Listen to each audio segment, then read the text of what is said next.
Hi, welcome back to Guys Anand from Unit Till Infinite. I'm Sneha and we are doing, I'm not going to tell you yet, but we are basically collecting the tools to do this important and elegant topic in higher mathematics. So we started with number theoretic function. If somehow you missed the previous video, I will drop the link here so that you can get to know कि हमने क्या शुरू किया था. These are arithmetic functions or number theoretic function. We did Euler-Quotient function and today we are going to do something related to the divisor of a natural number. So again we are talking about arithmetic function. The domain and the codomain has to be the set of natural numbers or positive integers. और उसके बाद फिर कैसे define करते हैं हम ये तीन functions. Basically we will do the definition of these three और फिर एक एक प्रॉपर्टीज पढ़ेंगे हम in coming videos. But today is all about tau function और उससे पहले how we define tau function or other two functions related to the divisor of a number.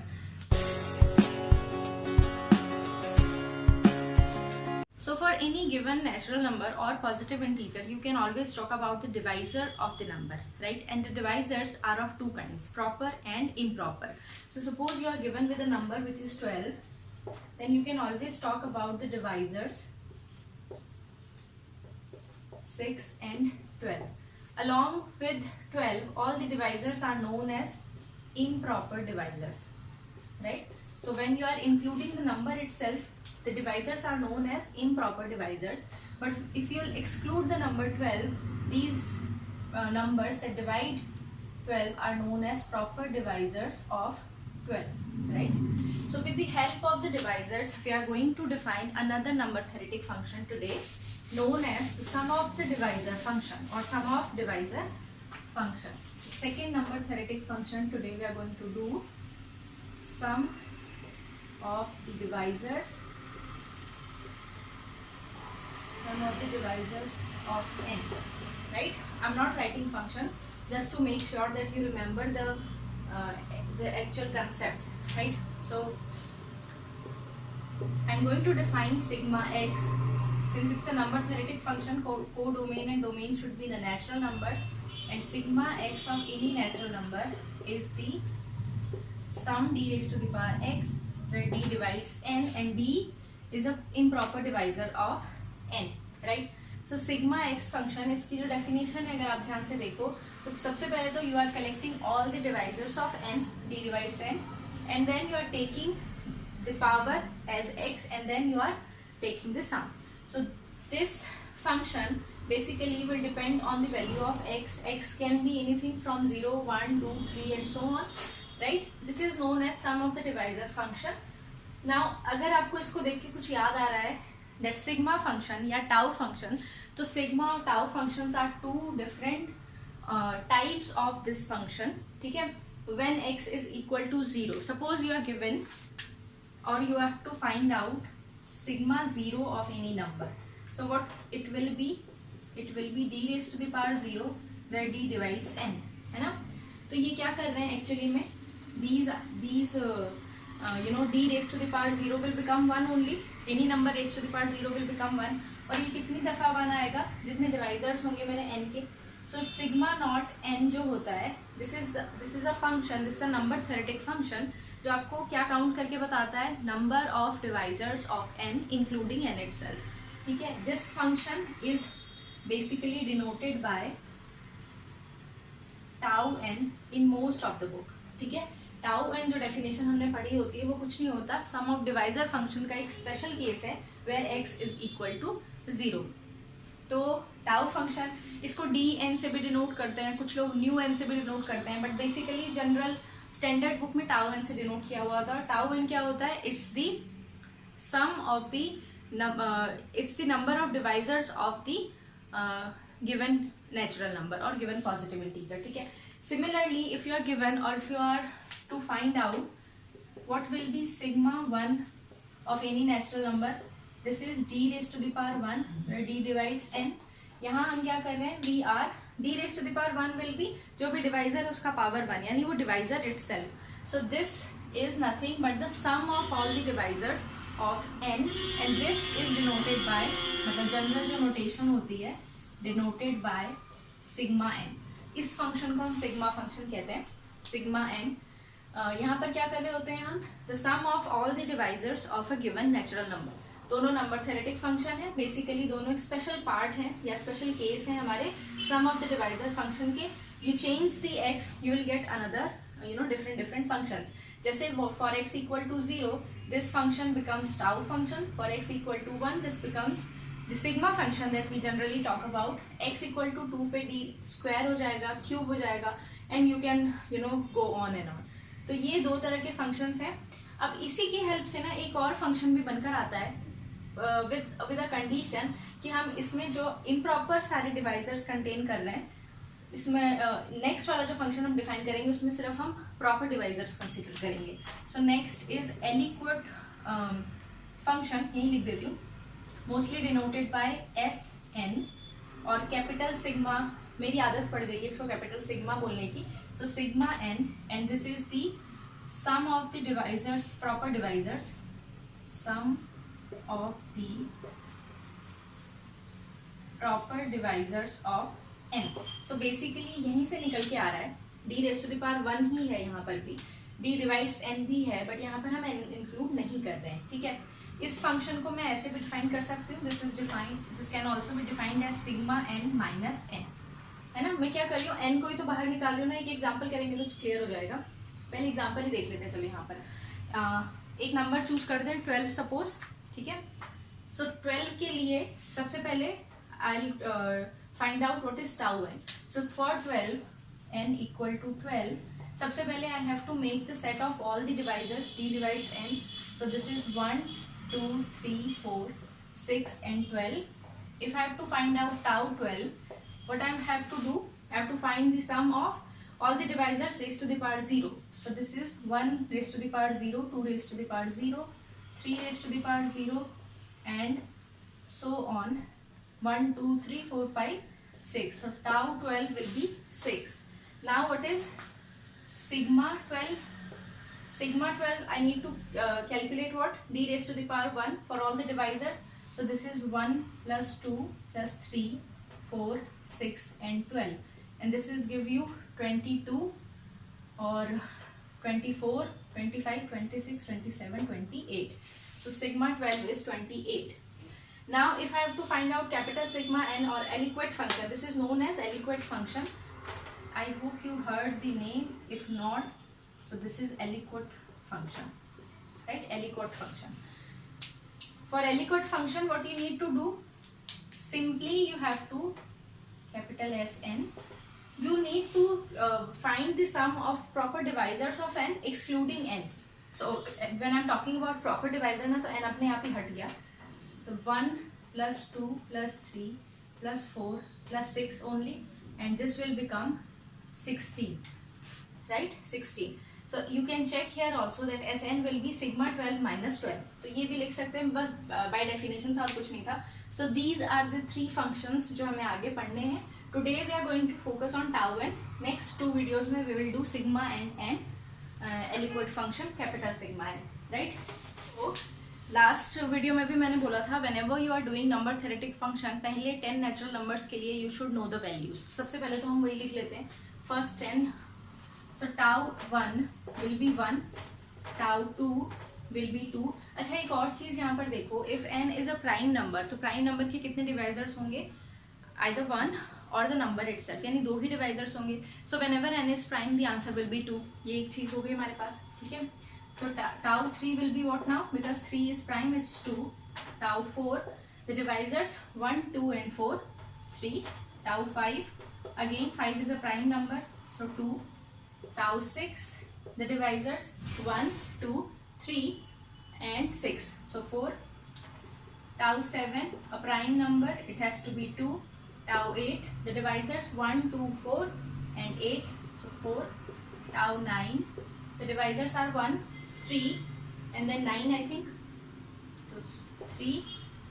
And tau 10, the divisors are 1 2 5 and 10, so 4. Tau 9 is correct, I think, right? 1 3 and half, right? So these are the first 10 values. किसी भी number थेरेटिक function के लिए पहली 10 values तो कम से कम आपको याद रहनी चाहिए. अगर याद नहीं भी है तो एटलीस्ट एक बार तो आपने काउंट करके देखा हो, क्योंकि इससे क्या होता है ना, एक पैटर्न भी बन जाता है. Okay, I have to find the divisors of the number. After this हम क्या कर, हमने लास्ट वीडियो में क्या किया था, we found out the rule, है ना, कुछ रूल्स पढ़े थे हमने, जिससे क्योंकि since numbers can be any number, like big number, बहुत बड़ा नंबर भी हो सकता है, उसके लिए हम बैठ करके अपने डिवाइजर्स नहीं ढूंढ सकते, right.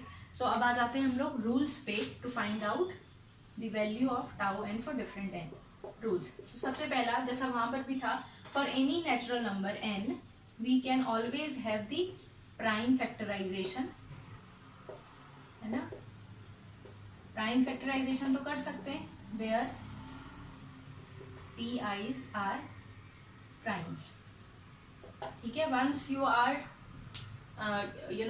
once you have the prime factorization you can always find out tau n by this formula। अच्छा, एक चीज और जो मैंने लास्ट वीडियो में शायद नहीं बोली, ये यहाँ पर खत्म नहीं हो जाता, इसके आगे p4 raised to the power 4 आ सकता है, r4, p5 raised to the power r raised to the power 5, तो ये कॉन्टिन्यूएशन में। Similarly the formula is also in continuation. Now if you remember, phi n में I have no use of the powers, मुझे सिर्फ prime भी अगर पता चल जाते थे तो मुझे फाई एन पता चल जाएगा कि फाई एन की वैल्यू ये आएगी, but to calculate tau n I only need the powers. मुझे प्राइम से कोई मतलब नहीं है, मुझे डिस्टिंक्ट प्राइम्स देख लेने हैं और उनकी पावर देखनी है, डिस्टिंक्ट प्राइम की पावर कितनी है, और उन पावर में 1 ऐड करके उनको मल्टीप्लाई कर दूंगी तो I will get tau n. तो ये हो गया हमारा first rule to find out for any natural number I can always have the prime factorization, और distinct prime के ऊपर जो powers हैं उनकी help से I can find out tau n। Second is, जो अभी हमने observation करी, tau p is always 2 for p which is a prime, right। ये हमारी observation थी, वैसे तो rule तो नहीं था, बट हाँ याद रखने के लिए ठीक है, बहुत है कि if you are given with a prime number तो उसकी जो वैल्यू आएगी tau p की, दैट इज ऑलवेज 2, क्योंकि उसके और कोई डिवाइजर्स नहीं होते हैं, राइट। इसके बाद अगर आपको याद है वहाँ क्या किया था हमने, वहाँ पर हमारे पास एक प्रिविलेज था, एन ऑड है या इवन है तो हमें एक फॉर्मूला मिल जाता था। यहाँ पर भी ना इवन के लिए तो नहीं है बट ऑड के लिए है, that if tau n is odd, मतलब टाउ एन की वैल्यू ऑड आ गई, इसका मतलब जो एन है it's a perfect square for some n belonging to n, ठीक है, और z भी कह सकते हैं, स्क्वायर तो बना रहे हैं। So tau n is odd. यहाँ पर अगर आपके पास suppose you are given with 121 and you know that 121 is a perfect square, it's a square of 11। So एक चीज आपके पास कंफर्म होगी कि whatever the value of tau n will be, it will be odd. तो ये एक, मैं ये तो नहीं बोलूंगी कि रूल है, बट हाँ एक ये ऑब्जर्वेशन है, या आप ऐसे कह सकते हो कि एक रिजल्ट है कि टाउ एन ऑड कब होगा, तो ये उसकी कंडीशन है। If your n is a perfect square then tau n will be odd. तो ये हो गए हमारे 3 रूल्स। सबसे पहला प्राइम फैक्टराइजेशन से, यहाँ मुझे प्राइम से कोई मतलब नहीं है, यहाँ मेरा मतलब है उनकी पावर्स से। Second, for any prime tau P is always 2, और third, if the number is a perfect square tau n has to be an odd number. Which odd number we don't know, but it has to be some odd number, right। अब हम लोग कर लेते हैं इसकी properties, है the properties। Last video में हमने ऐसे ही शुरू किया था, सिंस इट्स अ फंक्शन। सबसे पहले तो फंक्शन वाली प्रॉपर्टी देख लेते हैं। Is it a bijection? Bijection का मतलब a function is 1 1 as well as onto. तो फंक्शन ऑन टू तो बन जाएगा। क्यों बनेगा onto? If I have to talk about the one oneness and ontoness, तो देखो जरा, suppose you are onto कैसे चेक करते थे? If you are given with a function from some A to B, this is a to B, तो मेरे B का कोई एक एलिमेंट उठाया हमने और I need to show the existence of some element in A such that f of that element will become the element that we picked initially, right? So यहाँ देखो, if I take some n from the set of natural numbers, इसलिए I can always have a number p raised to the power n minus 1 for some prime p, for some prime p। तो कोई भी एक natural number मैंने pick किया, उसकी help से मैंने एक नंबर डिफाइन कर दिया p raise to the power n minus 1। Now for n prime equal to p raise to the power n minus 1, tau of n prime will be, since it's a power of a prime, तो मुझे इस power की जरूरत है। This is n minus 1 plus 1 and that is n, right. So किसी भी natural number के लिए I can always have another natural number जिसके लिए tau n will be n, तो ये tau n onto function तो होगा, बट क्या ये 1 1 होगा, है ना। 1 1 के लिए मेरे पास कोई भी दो मतलब डोमेन के किसी भी दो पॉइंट के लिए एक इमेज नहीं होनी चाहिए थी, वही होता है ना 1 1। बट यहाँ पर देखो आप, अभी मैंने रब कर दिया, बहुत सारे ऐसे नंबर्स हैं जिसके लिए, जैसे प्राइम्स को ही उठा लो आप, कितने भी प्राइम्स लो सब कहाँ जा रहे हैं, 2 पे जा रहे हैं, तो 1 1 तो नहीं होगा फंक्शन। तो माई function tau n I can से इज नॉट बाइजेक्टिव, है ना। बाइजेक्टिव होने के लिए दोनों होना चाहिए था, 1 1 भी और ऑन टू भी। मैंने देखा ऑन टू तो है बट 1 1 नहीं है, so it's not bijective. Second, since the function is defined on the set of naturals, it can also behave like a sequence. What will happen to the convergence of the sequence?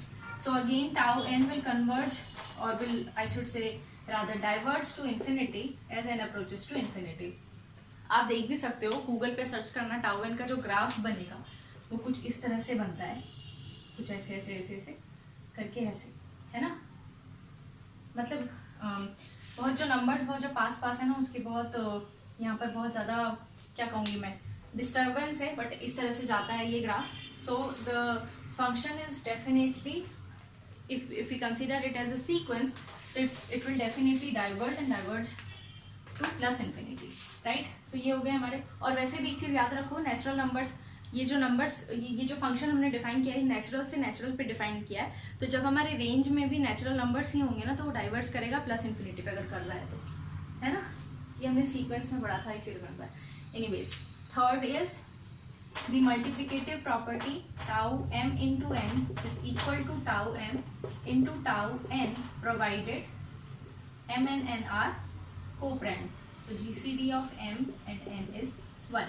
Unfortunately we don't have a मतलब छोटा सा formula for to find out the tau function of the product. जैसे हमारे phi function में था, phi m into n is equal to phi m into phi n multiply by d divided by phi d, but ऐसा यहाँ पर कोई formula नहीं है। बट हाँ ये है that the function is multiplicative provided, actually ना मल्टीप्लिकेटिव और टोटली मल्टीप्लिकेटिव होते हैं फंक्शन। मल्टीप्लिकेटिव तभी होते हैं जब GCD 1 है और इस तरह का कुछ होल्ड करे। So I can say that tau is a multiplicative function. तो ये हो गए हमारे 3 प्रॉपर्टीज टाउ की, not bijection, diverging and multiplicative. Fourth one is tau n is always greater than or equal to 2 for all n greater than or equal to 2. So tau 1 ही 1 होता था, बाकी सब वैल्यूज जो होंगी वो या तो 2 होंगी या 2 से बड़ी ही होंगी।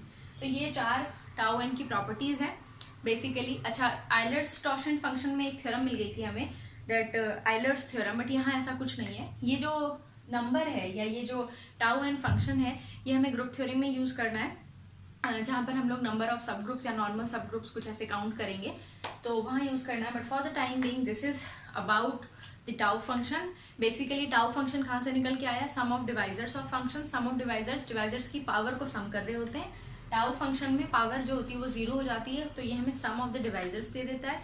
अगर मेरे पास प्राइम फैक्टराइजेशन है तो with the help of the powers I can get the value of tau n and you can easily, आराम से बैठ करके तसल्ली से बड़े बड़े नंबर्स के लिए आप टाउ n निकाल सकते हो। कोई इसमें बहुत दिक्कत वाली बात नहीं है। As a function it's not a bijection, as a sequence it is divergent, it's multiplicative and the value is always greater than और equal to 2 for n greater than 2. So this is it. I hope you liked the video and you understood something from the video. So if you did, please hit the like button. अगर आप नए हो channel पर, subscribe नहीं किया है तो subscribe भी करो, और बगल में जो बेल आइकन है उसको भी टच कर दो, so that you can get the notifications of the new videos. We will be meeting in the next video with sigma function. So till then, take care, bye bye.